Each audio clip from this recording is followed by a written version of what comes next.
All right. Okay, thank you. Hello, everyone. I'm all that stands between you and going home. So I shall take my time. No, I won't. Not really, no. As I was given 45 minutes, I was rather cheeky. I'll just go through this, blah, blah, etc. And I added machine learning operations on the bottom. Now, I may not be able to get there, but I'm certainly going to go through the first two. Theme for all this is data. Whatever you do, don't move your data. All right, simple as that. So let's have a look. SmartSin, what is it? This has come out of Cray Labs as part of the acquisition that HPE made. Well, it's not looking very good, is it? Okay. But basically it enables simulations to be used as engines to feed into AI machine learning models. Okay, so anything written in C, C++, Fortran, or even Python on a compute node can interact with a machine learning algorithm within its environment. These are some of the examples that we've been doing. Fluid dynamics, and quite a few wide-ranging, not just open source codes or homegrown codes, but also codes that are commercial. So you'll see ANSYS Fluent in there, for example, and there is you'll be glad to know, a 4-minute, 38-second demo in a Jupyter notebook, which I know that Christine's just dying to see there now, aren't you? Yes, you are, yes. So SmartSin architectures consist of 2 bits, a client library and an infrastructure library.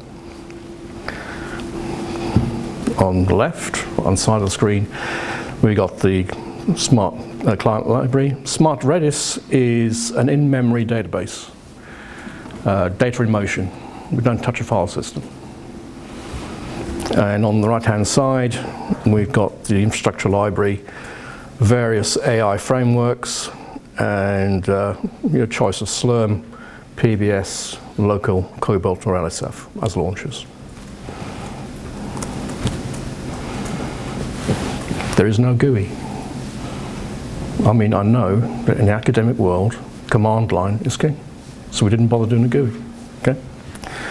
As it builds up, and I do apologize for the frame not being the size of the presentation, not being quite the same as what the laptop has. But essentially, what you have is a classic simulation running using MPI across a certain number of nodes on your cluster, and a certain number of nodes running for inference, the model, whatever you might be using. And Smart Redis is used to transfer data between the nodes, very much along the lines of MapReduce, etc. Holding it all is an orchestrated database that's out of Redis as well. So these are all open source components that have been brought together to provide an answer to interlocking HPC with AI. And if you had similarly, if you had heterogeneous compute nodes where you have CPU and GPU on the same nodes, then that's more likely to be used for training your model with the simulation going forward. And we're now coming up to the best bit. You ready? This isn't going to work.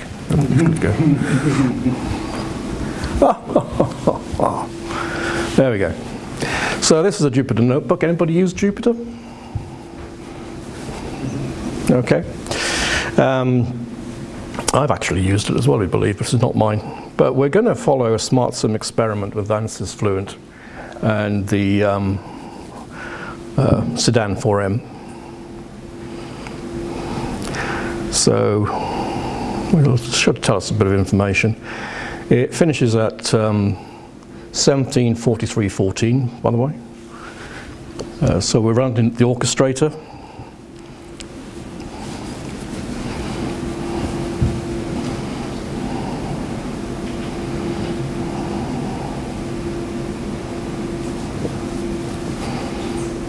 Come on.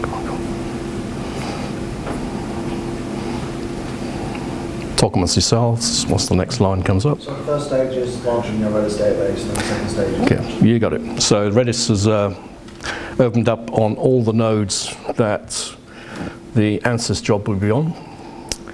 Orchestrator is launched on one of the nodes, and we're now running the simulation from within SmartSin. Yep.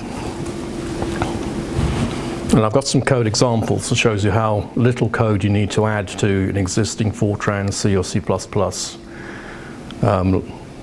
program to interact with a machine learning algorithm via SmartSim and SmartRedis. It's about 10 lines. Where are we now? 1741.55.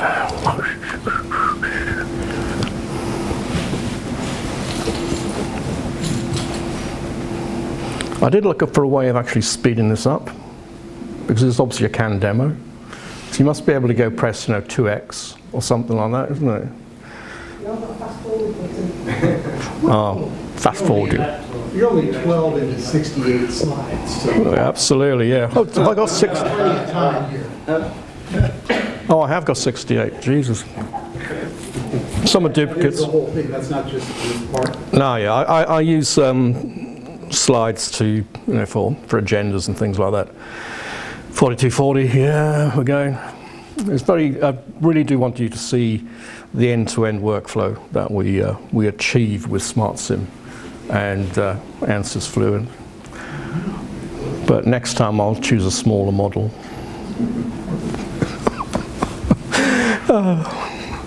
What do they say? Don't perform on stage with kids or animals. Yes, okay, or computers. Notebooks. There we go. 5, 10. Hey, there we go. So now we're going to connect the SmartRedis client to the database, and we're going to set up a visualization task on the output from the Ansys model. Why they chose pressure, I have no idea. Okay, but they did, and this was going to help. And so now it's within the same Jupyter notebook, you're able to visualize the outputs. And I think this is a good example, although I'm not particularly impressed by the quality. And he does sort of manipulate the image for quite some time. But in terms of where would you run this, you run it in the data center. You wouldn't run it on a laptop. And yes, well, listening to the conversation about data scientists and laptops, it's prevalent. But don't give them laptops.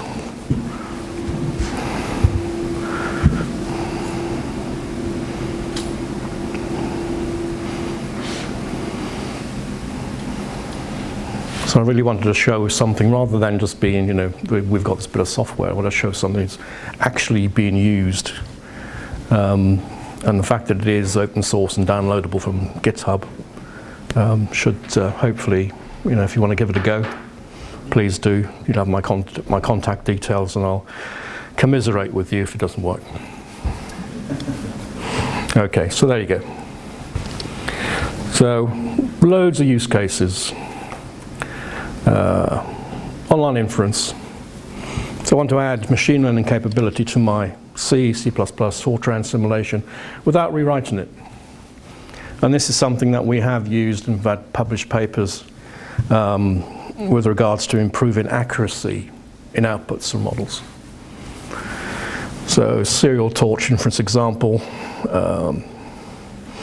again, classic HPC, communicate data in motion, and you can then, you've got to work out what you want to do with machine learning for a start, whether it's possible, whether it's actually of value to your problem. Can be done across languages. So you write something in Python, execute it in C because we use C runtime, and then it can be called from Fortran C or C++. And there again, some sample codes across all 3 different languages. Are these codes actually sat in a GitHub stream example? Yes. There are a lot more there actually. There's There's a bit of a zoo of examples on GitHub you can go to and download that show some of the things that we'll be thinking of. And again, I want to perform visualization analysis while my simulation is running.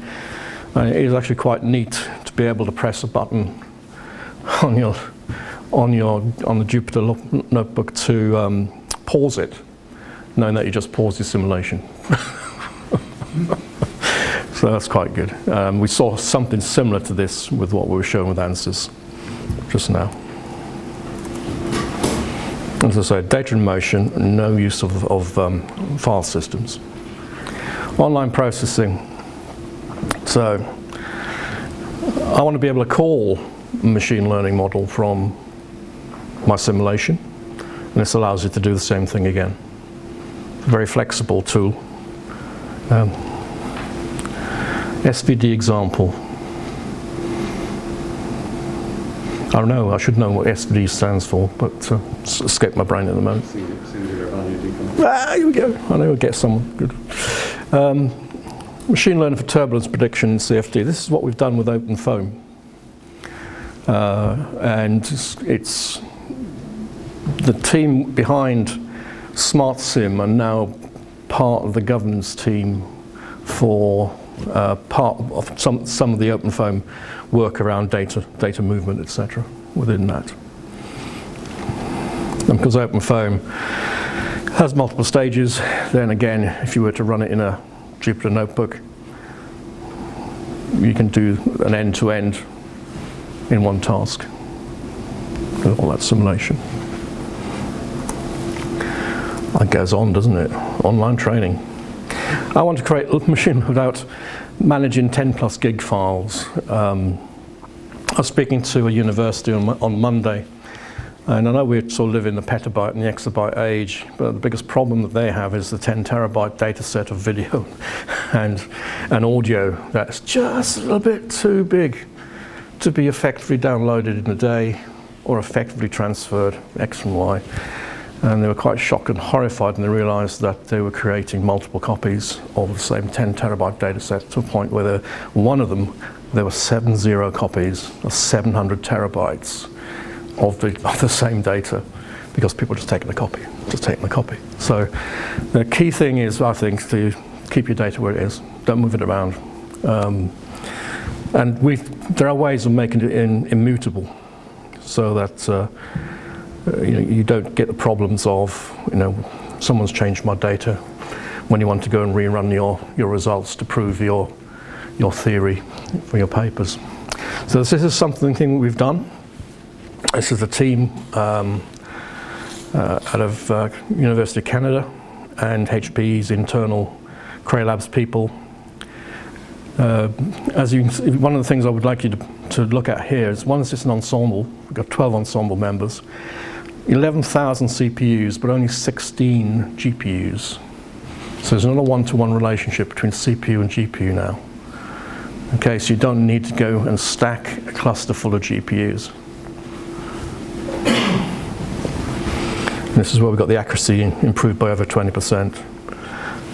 So previous state-of-the-art from 2015, and with SmartSin just getting a little bit more accurate as we go through the simulation. Details of where that can be found, and intelligent ensembles. This is very much like obviously a feedback loop, but also a CI/CD implementation for data. We're used to having a constant implementation, constant deployment for applications as we look into DevOps, etc. But with MLOps, you need to have this for data as well. The successful AI solutions have been implemented, have had a fully functional data ecosystem. So they know exactly where data is. They don't move it around, but they go into the silo and take the data out of the silo. And yes, we have documentation. Impressed, huh? So SmartSim API. And documentation are all on our GitHub. Smart Redis, which does the data in motion piece, also is an API. It's the same API in all languages, so it's pretty constant. That's a bit on SmartSin. Any questions? Or do you desperately just want to go home? I can see Matt going, yeah. If not, I'll continue. Yeah. Good food for thought. Distributed data, swarm learning, right. I want to run through today's approach to machine learning, and we'll give an idea of where swarm learning's ideas have come from. Then we'll go through the stack, deployment, and example machine learning code. Again, it's a handful of lines of code to bring machine learning to fruition in your organization. Then I'm going to take us through an example in healthcare where we've used machine learning, where we've used swarm learning. And hopefully that will sort of get people thinking about how you can use swarm learning in different environments. One of the biggest challenge we have is data. We keep on going on about data and an aggregation of data and centralized learning. There are various things inhibit the sharing of data, and we've all come across it, I think. It just makes it very difficult to bring everything into a single point and then keep it refreshed. It's a major admin overhead. It's inefficient, and of course there are barriers to collaborative work. If, you know, it's my data, I don't want you looking at it. I don't want you changing my data, etc. So the concept of swarm learning is different to that of local, central, and more importantly, federated learning. Swarm learning, the parameter of the model and data are at the edge node. Federated learning, the parameter is in the center with a custodian, and the data is at the edge. And to go back to central learning, where both the data and parameter are in the center. I vouch today that local and central learning are the most common forms of machine learning training going forward.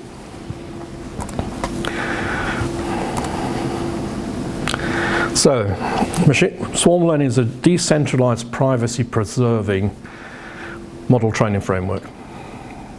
Essentially, it's a wrapper around your own framework that you're using today that runs across multiple nodes in multiple locations or in the same data center against multiple silos of data.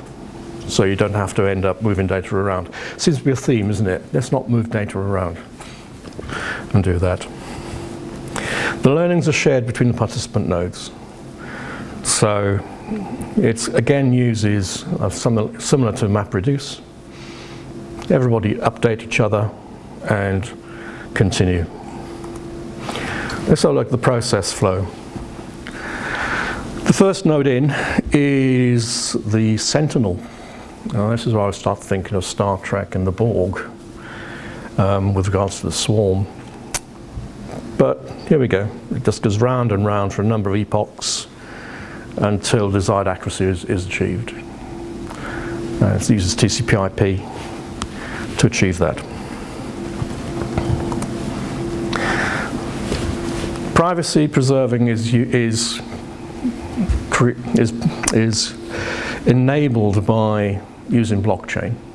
So each node will have a smart contract and ledger, and that helps prevents unauthorized access, insider attacks, and potential reconstruction attacks. Now, I'm not a cybersecurity expert, so I have no idea what most of those are, but it sounds good if we have that sort of privacy preservation. The learning stack consists of an application layer, which would be your ML models. Then we have a swarm learning library with a swarm API, and that sits on top of an infrastructure layer. And it's cloud native, so it doesn't care whether it's AWS, Azure, GCP, or on-prem. Okay, so it's all containerized. It doesn't matter about that. And there are 5 components or containers to swarm learning. And this is the deployment view. We have swarm learning node running the user defined machine learning algorithm, Swarm network, the blockchain network, Spire for security identification integration, a license server, and SWCI command interface. They all,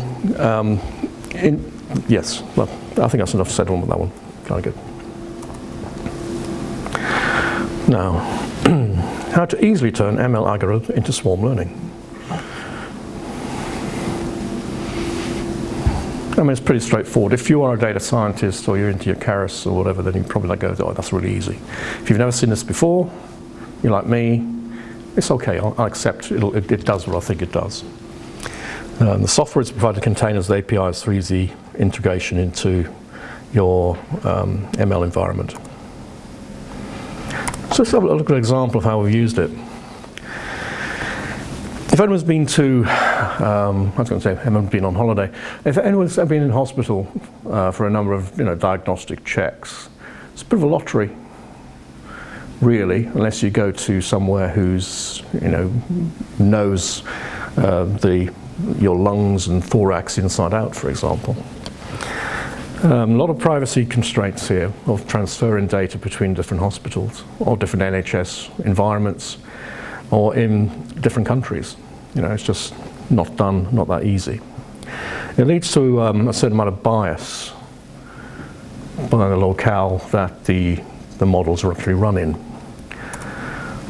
But if you actually apply swarm learning to it, then all nodes that participate, in other words, all hospitals that participate in the swarm, achieve the same level of accuracy in all diseases that you're actually looking to interpret and infer. Okay, so let's see how that's done. So we have 3 hospitals: Chicago, London, Bangalore. And I know I'm going to pronounce this wrong, but Chicago pneumothorax, it's a very limited amount of information on that.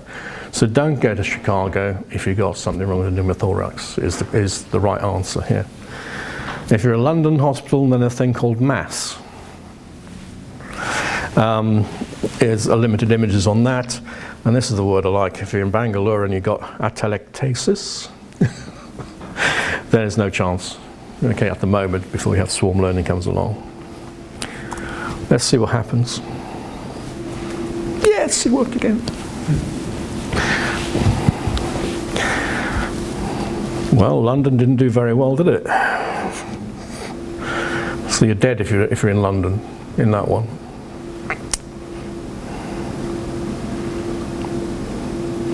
And the same in Bangalore.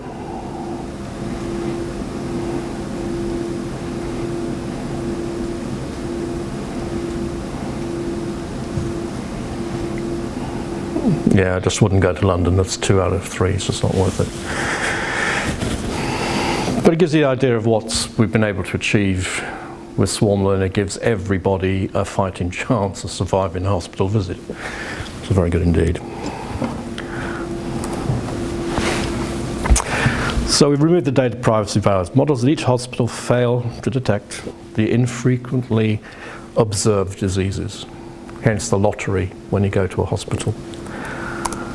With swarm learning, then we're able to fill the gaps.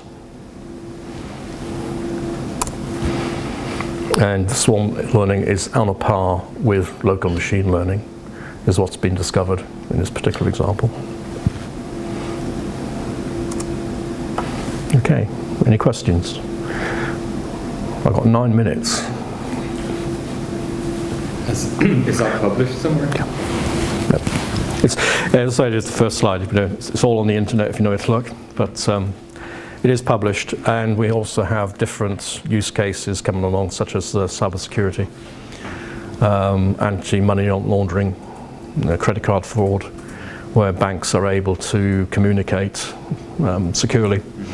And there's no worrying about, my data, my customers, and all this sort of thing. GDPR is a thing of the past when we come to this. So yeah, that. Machine learning operations, right. Spent quite a bit of time talking to people. Question? Yeah, sorry. With these, you've taken a training set that's static. Presumably, what happens as you get more data? Does it need completely reworking, or is there a kind of incremental way? It has to be reworked, and has to be reworked because of the privacy necessary, individual privacy at the location where the data is held. So, for example, if you go and tick a box for the NHS that, yes, you can use my data for research, and then 2 months later you decide you don't want it to use your data for research, you have to remove that data from research. So it's a constantly ongoing program, hence the CI/CD framework for data has to be implemented. And you don't have to delete the data from there, it just goes anyway. It's no longer represented in the model going forward. And one of the reasons why you need machine learning operations is to cope with what essentially you're coping with the application environment today. There we go. That's a nice one, isn't it? Right. Right. This is ML, AI and Data Landscape 2022, also known as MAD. Okay. And I think it's again, talking to head of research, head of HPCs in academia and other places, the only slide they actually want to give me a copy, that want me to send to them is this slide. Okay, so that they can go to their CIO and go, look, my help desk is getting tickets for neural magic not working on my laptop, or not working on the machine, it's not running on my cluster, whatever it is. And thinking, what the hell is neural magic? Okay, it's in there somewhere because they found it. So yes, that is, yeah, what can you say? It's quite surprising. So I'll definitely send you a copy of this slide. You can show that. With a machine learning environment, then you have three distinct sides to it, if you like. You've got the data storage side, you have the web services and apps on the other side, which you may or may not want to do. And in the middle, you've got some form of environment that's going to be managing the process of submission. Sorry, Mark, can you look away? I've got AMD on the slide, sorry, and Intel. Yeah, anyway. So, yes, it's, God, I've lost my train of thought now. Basically agnostic to the type of accelerator at the bottom. So you don't have to worry about coding or setting something up specifically for the different type of accelerator. That's a nice to have in the particular product of open source. This is all open source, by the way. Okay, so there's nothing with a HPE logo on it. But we have looked to see where there is an opinion formed based on MAD to sort of say to people, if you want a comprehensive ML ops environment, then this open source solution seems to hit it. We're not saying we're supporting it, but we are actually actively looking at the market to say, let's bring these things together and help people decide how to move forward. And this sort of thing gives you, automated model training, so going around the loop time and time again. Fault tolerance. So as you start to move towards more of a production type environment, then fault tolerance does tend to be more important. Look at pachyderm now. The pachyderm I thought was an elephant, but apparently it's not.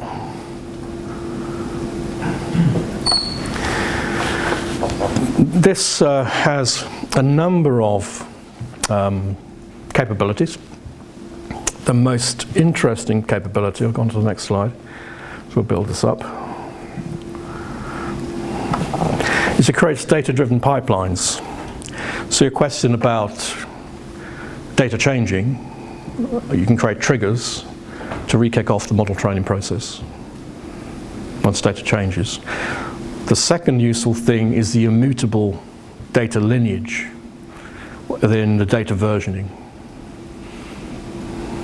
So a classic example is a PhD researcher has a laptop, has been doing some data science on it, and is about to publish a PhD thesis, and he can't find the data that he has made his results on, or some of it's changed, so you can't get the same result.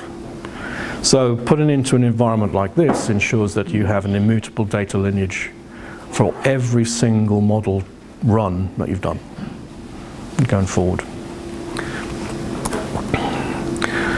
And on the other side, we need to package, deploy, monitor, manage thousands of machine learning models, because the data science is exactly that. They are experiments. You know, they will go wrong, okay? But therefore you need to have hundreds, if not thousands, of iterations of the same machine language model until you get to the right accuracy, the right result. Selvin also converts your models and language wrappers into microservices, which are available via APIs, so you can publish them to the web. Now, there are two important things. Is it also allows you to create or monitor drift and outlier detectors in your model. Because models, when they run, don't stay true. They will meander. And you make sure that they are not meandering too far from where you want them to be.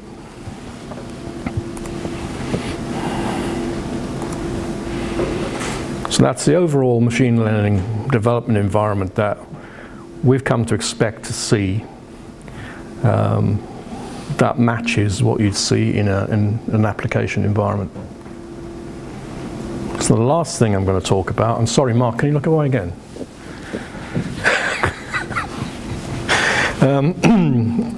Coming to a data center near you, sparsity. Very, very interesting topic. It's basically a CPU runtime, takes advantage of sparsity to run on CPUs, either do the model training on CPUs with no GPUs involved. And I think this is something to keep an eye on as we go forward. So issues with interlocking both AI and HPC may become simpler if you don't have to deal with GPUs. Sorry, Mark. Now, it's the same for AMD, mate. Come on, and Intel. So there you go.